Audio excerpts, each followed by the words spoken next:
They'd let her go off by herself as long as she was back when she'd promised. She pretended to go shopping for dresses, but instead went to the nightclubs, where Mexican girls not much older than us blew whistles loud in her face, dumping cheap tequila down her throat. She pretended to swim, but instead bought things you couldn't hear. Pills that made us sleepy but not high, and, of course, that switchblade. It looked exactly like a joke switchblade I'd had as a kid, one that was actually a comb. Same black and silver handle, same plastic switch, just as flimsy and cheap-looking. But the blade was heavy, pale and cold like the moon. She kept the switchblade in her makeup case, alongside the bright lipsticks she often put on but never wore. This was something we did a lot at her house, put on makeup. Everything Nicole owned was expensive. MAC eyeshadow, Clinique foundation, Dior powder, all purchased from Nordstrom or Saks. Nicole was a pro, blending powders on her eyelids and cheeks with gold-handled brushes until she looked like a doll. She plucked my eyebrows high and thin, drew an X across my Cupid's bow before slicking on lipstick. Lines smooth and everything perfectly symmetrical. When she finished, I looked just like Drew Barrymore or Clara Bow. I didn't think anything when she took the switchblade out of her makeup case.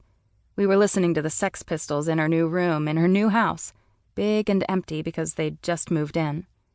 The music was as loud as it would go, fuzzing the speakers of her gigantic stereo, the wild and quick beat of my heart.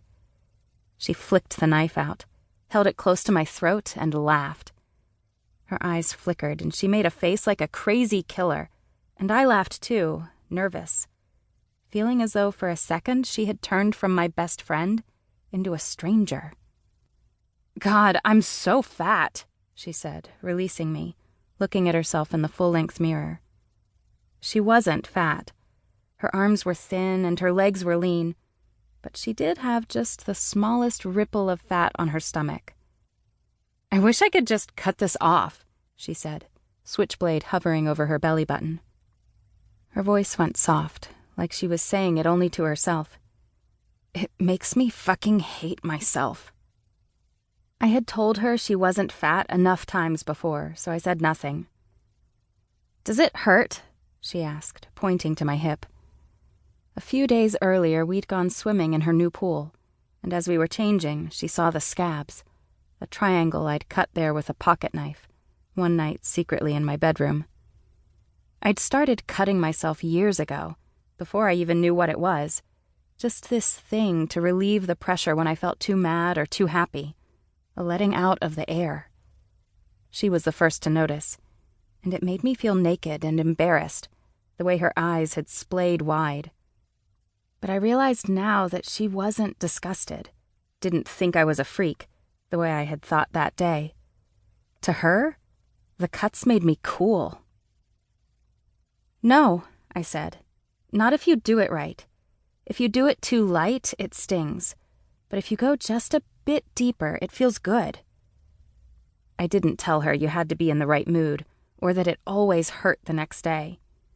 She could think I was tougher than that, even though I wasn't. Even though the whole reason I did it was because I was weak in the first place. A person who couldn't stand the simple act of being herself. She took the point of the knife into her own arm, and I watched her carve a line straight down. I didn't tell her to stop. I didn't tell her not to do it on her arm, not ever, but especially not during the summer, especially not a couple weeks before school began, this place on her body where anyone could see. So she drew 2 more lines, turning the first into an F. I watched her the whole time as she carefully carved each line, perfectly straight and even, like she had written it on paper. The album ended, and neither of us got up. She was almost done with the second T. She acted like it didn't hurt, didn't make any noises or faces, and with each line I felt something in myself softening, as though our secret thoughts were creeping out and curling together. This action, done for me, to show me she was tough, to show me there was no difference.